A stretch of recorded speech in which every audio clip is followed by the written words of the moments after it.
আল্লাহ তাআলা নিয়ে আসলো। আমি আছি মামুন রশিদ, আপনাদের হোস্ট। চলে আসি ব্রাহ্মণবাড়িয়া তিতাস নদীতে গোসল করার জন্য।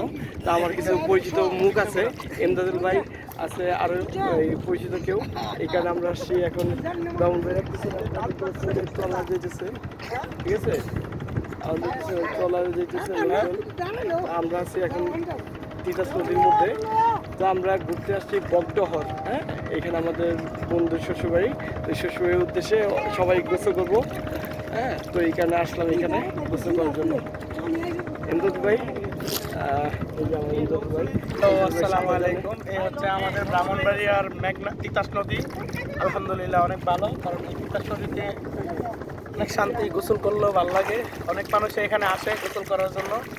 আমরা ঢাকা থেকে আমরা আসছি নবীনগর থানা। এই হচ্ছে নবীনগর, যে বিল্ডিংটা দেখান, পুরো বিল্ডিংটা দেখান, হচ্ছে আহমদ হসপিটাল, নবীনগর।